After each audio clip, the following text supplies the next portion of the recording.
A short time ago, the United States military began major combat operations in Iran. Our objective is to defend the American people by eliminating imminent threats from the Iranian regime. আপনি যখন এই ভিডিওটা দেখছেন তখন পৃথিবীতে খুব ভয়ঙ্কর একটা ঘটনা ঘটে গেছে, যেটা হলো হরমুজ প্রণালী বন্ধ ঘোষণা করা হয়েছে। পৃথিবীর সবচেয়ে গুরুত্বপূর্ণ প্রণালী হলো হরমুজ প্রণালী, এবং নো ম্যাটার আপনি ঢাকায় থাকেন নাকি দিল্লিতে থাকেন নাকি আমেরিকা থাকেন নাকি ইউরোপে থাকেন, হরমুজ প্রণালী বন্ধের কারণে আপনার জীবন পার্সোনালি এফেক্টেড হবে। আপনারা জানেন ফেব্রুয়ারির 28 তারিখে আমেরিকা এবং ইসরায়েল মিলে ইরানের উপরে অ্যাটাক করে। এই অ্যাটাকে ইরানের সুপ্রিম লিডারকে খুন করা হয়, এবং এই অ্যাটাকের মাত্র কয়েক ঘন্টার মধ্যে Iran's revolutionary guard corporation IRGC ওরা রিটেলিয়েশন করে। এবং রিটেলিয়েশনে ওরা এমন একটা জিনিস করে এবার, যেটা ওরা যে করবে এটা কেউ ধারণা করে নাই, কারণ ইরান অনেকবার বলছে যে ওরা হরমুজ প্রণালী বন্ধ করে দিবে, বাট কখনো করে নাই, এবার করেছে।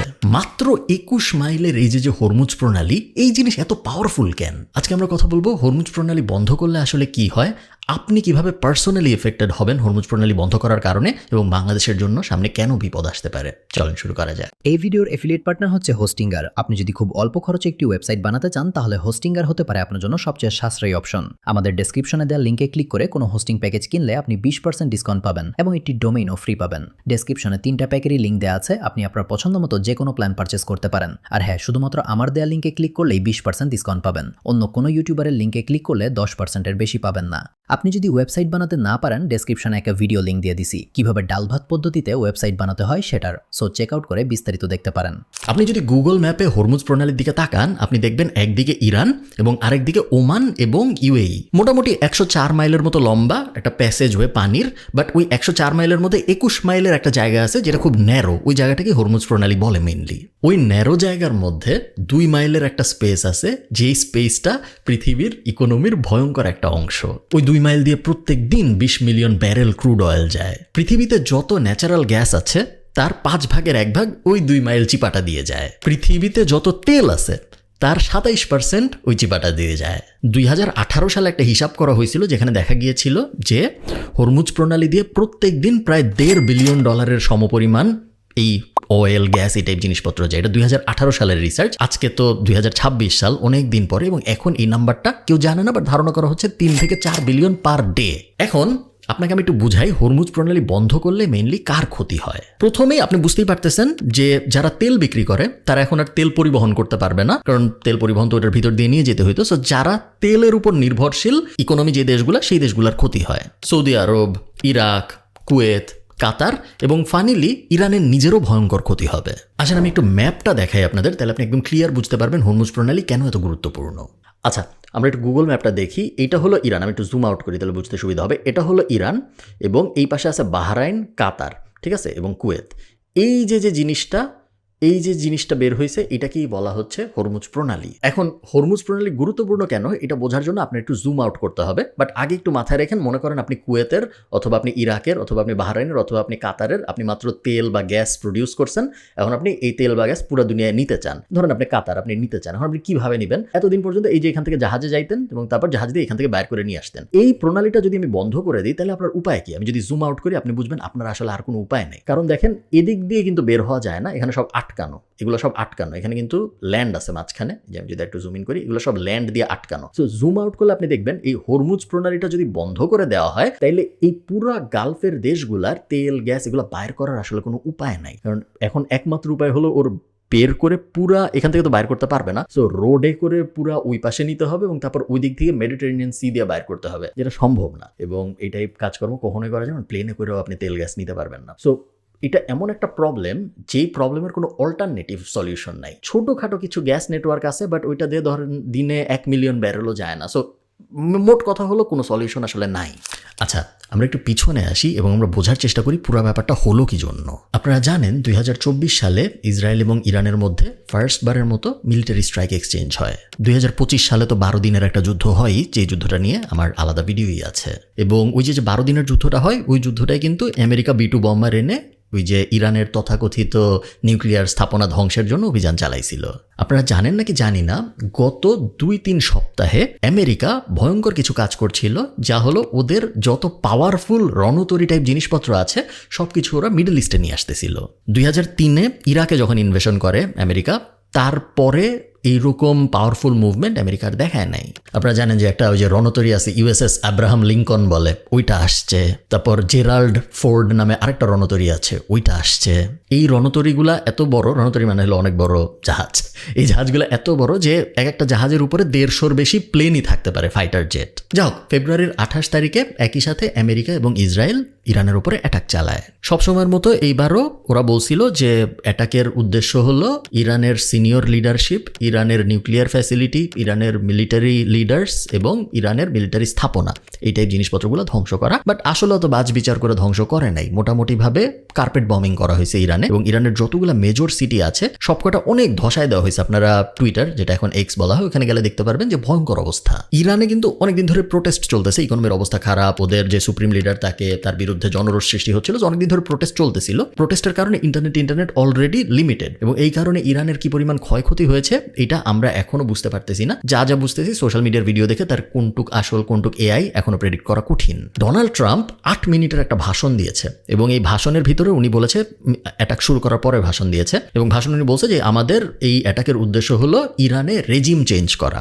ইরানে যে রেড ক্রস আছে তারা একটা রিপোর্ট দিয়েছে গতকাল, এবং তারা বলছে যে 200 জন মারা গেছে প্রথম দিনের স্ট্রাইকে, এবং ইসরায়েল, টিপিক্যাল ইসরায়েল যা করে তাই করছে, মেয়েদের একটা স্কুলে হামলা চালাইছে, বম ফেলছে, এবং 50 জন বাচ্চা মারা গেছে ওই জাস্ট একটা বমিংয়েই। যাই হোক, ইরানকে যখন অ্যাটাক করা হয়, ইরান অবশ্যই রিটালিয়েশন দেখানো উচিত ছিল, এবং রিটালিয়েশন হিসেবে ইরান যেটা করে, ওর আশপাশে আমেরিকার যত বন্ধু বান্ধব আছে এবং আমেরিকার যত বেজ আছে সব জায়গায় একসাথে মিসাইল অ্যাটাক করে। বাহরাইন, কাতার, ইউএই, কুয়েত, এগুলো তো আমেরিকার বন্ধু, এবং এগুলোর বেশিরভাগ জায়গায় কিন্তু আমেরিকার বেজও আছে, সেগুলোর সবকটাই ইরান অ্যাটাক করে। আপনারা হয়তো দেখছেন অলরেডি যে বুর্জ খলিফা খালি করা হচ্ছে, কারণ বুর্জ খলিফায় বমিং এর আশঙ্কা করা হচ্ছে। পাম জুমায়রায় আগুন ধরে গেছে, কারণ পাম জুমায়রাও কিন্তু একটা বম পড়ছে। মোটামুটি ভাবে এই রিজিয়নের ভিতরে আমেরিকার যত বন্ধু আছে সবাই ভয়ের মধ্যে আছে, কারণ ইরান কখন ওদেরকে অ্যাটাক করবে কেউ বুঝতেছে না। এবং এই অ্যাটাকের সাথে সাথে ইরান আজকের ভিডিওর যে মেইন আলোচ্য বিষয় হরমুজ প্রণালী, সেই হরমুজ প্রণালীও বন্ধ ঘোষণা করছে। হরমুজ প্রণালীতে গত 24 ঘন্টায় যত জাহাজ আসছে সবাইকে ইরানের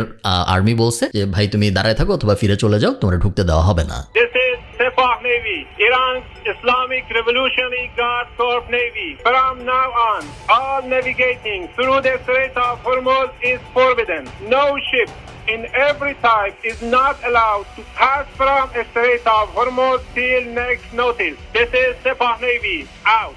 তেলের দাম বাড়ছে অলরেডি, যুদ্ধের বয়স এখনো 24 ঘন্টা হয় নাই, 12%। বলা হচ্ছে যে 7 থেকে 10 দিনের মধ্যে তেলের দাম 2 গুণ থেকে 3 গুণ হয়ে যাবে যদি হরমুজ প্রণালী এভাবে বন্ধ থাকে। আমরা তেল করতেছি এই কারণে মনে হইতেছে যে হরমুজ প্রণালী দিয়ে মনে হয় তেলই আসে, বাট ব্যাপারটা কিন্তু তা না। হরমুজ প্রণালী দিয়ে অনেক গ্যাসও আসে। আপনারা হয়তো জানেন যে কাতার পৃথিবীর second largest, I think Russia first, Qatar second, first আমি জানি না, সেকেন্ড লার্জেস্ট এলএনজি প্রডিউস করে, এবং ওরা যত গ্যাস প্রডিউস করে সব গ্যাসই ওরা হরমুজ প্রণালী দিয়ে বাইর করে পুরো দুনিয়ায় সাপ্লাই দেয়। বাংলাদেশও কিন্তু গ্যাস কিনে, এই এক্স্যাক্টলি এই চ্যানেল দিয়ে আসে। পুরো দুনিয়ার 20 থেকে 30% গ্যাস এই চ্যানেলটা দিয়ে বের হয় শুধু কাতার থেকেই, এবং পুরাটা বন্ধ। আপনার বুঝতে হবে তেল, গ্যাস, জ্বালানি, যেটা আমরা বলি সহজ বাংলায়, জ্বালানি জিনিসটা এত গুরুত্বপূর্ণ যে জ্বালানির প্রাইসে যখন ইম্প্যাক্ট পড়ে তখন আমাদের জীবনের সব কিছুর উপর ইম্প্যাক্ট পড়ে। কারণ ধরেন আপনি চাল কিনবেন, চালটা তো ট্রাকে করে আসছে, ট্রাকে করে কিভাবে আসছে, ট্রাকের ভিতরে তেল ছিল, ট্রাকে করে আসার আগে কৃষক যখন ফলাইছে তখন কৃষকের কাছে ওই বীজটা আনতে তেল দিয়ে প্লেনে করে বা জাহাজে করে আনতে হয়েছে। সো পুরো দুনিয়ার ইকোনমি অ্যাকচুয়ালি তেল এবং গ্যাসের সাথে ভয়ঙ্করভাবে রিলেটেড, এবং এই কারণে বলা হচ্ছে যদি 30 দিন হরমুজ প্রণালী বন্ধ থাকে তাহলে পুরো দুনিয়ার রিসেশনে চলে যাওয়ার সম্ভাবনা 75%। রিসেশন হলে কি হয় আপনারা হয়তো জানেন, রিসেশন হলে জব বন্ধ হয়ে যায়, নতুন কোনো জব ক্রিয়েশন হয় না, স্কুইজ হয় ইকোনমি, মানে কেউ খরচ করতে চায় না। কেউ যখন কোনো কিছু খরচ করতে না চায় কোনো একটা দেশে, তখন ওই দেশের জিডিপি হ্রাস পায়। কারণ ধরেন আমি বেতন পেয়েছি কিন্তু আমি খরচ করব না, আমি যদি খরচ না করি তাহলে দোকানে আমি বেশি টাকা দিব না, দোকানে আমি যদি বেশি টাকা না দিই তাহলে ওই দোকানদার যে সে বেশি ইনকাম করতে পারবে না, সো সে তার বাচ্চার জন্য বেশি খরচ করতে পারবে না। সে যদি তার বাচ্চার জন্য বেশি খরচ করতে না পারে তাহলে তার বাচ্চার জন্য সে যেখান থেকে জিনিসপত্র কিনতো সেগুলোও সে কিনতে পারবে না। সো পুরো ইকোনমিটা শ্রিঙ্ক হয়ে যায়, যেটা ভয়ঙ্কর বাজে একটা ব্যাপার। এবং আপনারা বুঝতে পারতেছেন যে একদম বিপদে না পড়লে ইরান কখনো এই জিনিস করতো না, কারণ ইরানের নিজেরই 95% ইনকাম হয় এই হরমুজ প্রণালী দিয়ে। সো হরমুজ প্রণালী বন্ধ করে নিজের উপরেই ভয়ঙ্কর একটা বিপদ ডেকে আনছে, বাট ও বাধ্য হয়েছে ডেকে আনার জন্য, কারণ এছাড়া আর কোনো উপায় ছিল না। বাংলাদেশের কথা যদি আমি আপনাকে বলি, আমাদের অফিসিয়াল ডেটা হলো আমাদের 40 দিনের রিজার্ভ থাকে, 30 থেকে 40 দিনের মতো অয়েলের রিজার্ভ থাকে।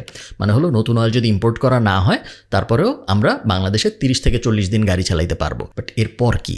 এরপরে যা হয় তাই হবে, পাওয়ার কাট ধরেন কারেন্ট চলে যাবে, গ্যাস দিয়ে যা যা চলে ওগুলোর দাম হয় অনেক বাড়বে, অথবা ওগুলো বন্ধ হয়ে যাবে। এটা ভয়ঙ্কর ব্যাপার আসতেছে সামনে। আরেকটা খুব ভয়ঙ্কর ব্যাপারে আমরা এফেক্টেড, যেটা ইউরোপ হয়তো এফেক্টেড না, কারণ ইউরোপও কিন্তু তেল গ্যাস অনেক ইম্পোর্ট করে এবং ওদেরও তেল গ্যাসের ক্ষতিটা হবে। বাট আরেকটা ভয়ঙ্কর ক্ষতি বাংলাদেশের হবে, যেটা অন্য কারো হবে না, সেটা হলো রেমিটেন্সের ক্ষতি। আপনারা জানেন যে 10 মিলিয়নের বেশি বাংলাদেশি 22 বিলিয়নের বেশি রেমিটেন্স পাঠায় জাস্ট এই গালফের দেশগুলোর থেকে। সামনে ঈদ আসতেছে, তারপরে আরেকটা ঈদ আসতেছে এবং ঈদের সময় রেমিটেন্স আরও বাড়ে।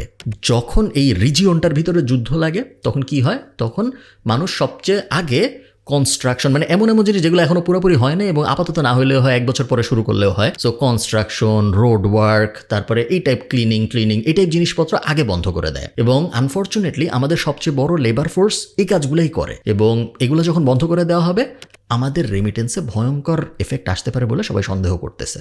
এখন আমরা সবাই ওয়েট করতেছি বোঝার জন্য যে এটা কি টেম্পোরারি নাকি, কারণ ইরান নিজেও এটা অনির্দিষ্টকাল চালাতে চাবে না, কারণ ওদের নিজেদেরও অনেক ক্ষতি হচ্ছে। অ্যাট দ্য সেম টাইম ইরানের নতুন সুপ্রিম লিডার কে হবে এটা এখনো আমি যখন এই ভিডিও রেকর্ড করতেছি আমি জানি না, এখন অ্যানাউন্স হয় নাই। সে কি প্রো আমেরিকা হবে, যেটা আমেরিকার মনে মনে খায়েশ, নাকি সে অ্যাকচুয়ালি একটা উত্তরসূরি হবে ইরানের যে আগের সুপ্রিম লিডার ছিল তার, এটার উপরেও অনেক কিছু ডিপেন্ড করে। যদি আমেরিকার পছন্দের কেউ হয় তাহলে হরমুজ প্রণালী খুব সহজেই আবার খুলে যাবে। যদি অ্যাকচুয়াল সাকসেসর হয়, অ্যাকচুয়াল উত্তরসূরি হয় আগের জনের, তাহলে হয়তো হরমুজ প্রণালী খুলবে না, ওরা প্রতিশোধ নেওয়ার চেষ্টা করবে এবং তারপর খুলবে। অলরেডি আইআরজিসি বলছে যে আমরা দোজক পর্যন্ত যাইতে রাজি এর প্রতিশোধ নেওয়ার জন্য, এবং জায়োনিস্টদের এবং আমেরিকাকে এবং আমেরিকার বন্ধুদের সাথে আমরা যা যা করা দরকার তাই করবো প্রতিশোধ। কারণ আপনারা বুঝতে পারতেছেন না যে বিষয়টা কত, এই জিনিসটা এত ডাইনামিক, যেটা আজকে যদি আমরা হরমুজ প্রণালী নিয়ে আলাপ করতেছি এই কারণে আমরা অত ডিটেলে যাব না। বাট আয়াতুল্লাহ খোমেনি যে সে কিন্তু মানে গডের পরে second most religiously powerful figure ইরানের, আল্লাহকে মানে তারপর উনারে মানে, এই অবস্থা। সে তো শুধু মানে দেশের প্রধান না বাংলাদেশের মতো, সে একই সাথে রিলিজিয়াস হেডও, এই কারণে ওর বলা হয় সুপ্রিম লিডার। সো ওকে মেরে ফেলা হয়েছে, আবার এমন একটা সময় ওকে মেরে ফেলা হয়েছে যখন ইরানে 70 থেকে 80% মানুষ উনার বিরুদ্ধেই প্রোটেস্ট করতেছিল, খুশি ছিল না, কারণ অনেক বেশি অপারেশন ছিল, এই করতে দিব না, অনেকটা মানে অথরিটেরিয়ান রিজিম হইলে যা হয় ওই ব্যাপারটা ছিল। সো এত ইন্টারেস্টিং এবং এত অদ্ভুত একটা ক্যাচালের মধ্যে পুরো ব্যাপারটা পড়ছে যে কিছুই বোঝা যাচ্ছে না যে সামনে কি হবে। আমরা জাস্ট ওয়েট করতে পারি এবং দেখতে পারি। খুবই সতর্ক করে দিচ্ছি আমি আপনাদের, আপনারা যদি সময় টিভি, 71 টিভি ইত্যাদি দেখেন, আপনারা দেখবেন ইরান পাগলের মতো জিততেছে। আবার আপনি যখন প্রো ইসরায়েল টিভিগুলা দেখবেন, ধরেন ফক্স টিভি, ফক্স নেটওয়ার্ক ইত্যাদি, যেগুলো আর কি ট্রাম্পের অনেক সাপোর্টার, এরকম রাইট উইং মিডিয়া যখন আপনি দেখবেন, তখন আপনি আবার দেখবেন যে আমেরিকা এবং ইসরায়েল ফাটায় ফেলতেছে। দুটোর কোনোটাই পুরোপুরি সত্য না, বাট বেশিরভাগ সময় বাংলাদেশের গুলো কম সত্য। আপনার বেস্ট হবে যদি আপনি মিডল ইস্টের নেটওয়ার্কগুলো ফলো করতে পারেন। মিডল ইস্টের ভিতরেও অ্যাকচুয়ালি আবার আমেরিকার প্রো অনেক কিছু আছে। সো এই মুহূর্তে যাই আপনি দেখবেন চেষ্টা করবেন with a grain of salt, মানে যাই দেখবেন তাই বিশ্বাস না করে নেওয়া, কারণ অনেক ধরনের আজগুবি নিউজ এখন আসা শুরু হবে, অলরেডি আসতেছে। আমি দেখতেছি বাংলাদেশের চ্যানেলগুলো ঝাঁপায় পড়ছে আবল তাবল নিউজ পাবলিশ করার জন্য, এবং এই জিনিস সম্ভবত কন্টিনিউ হবে। ভালো থাকেন সবাই, সবার সাথে আমার কথা হবে পরের কোনো একটা ভিডিওতে। আমি জাস্ট কুইক একটা আপডেট ভিডিও বানাতে চেয়েছিলাম আপনাদেরকে একটু ইনফর্ম করার জন্য যে কি হচ্ছে। ভালো থাকেন, টাটা।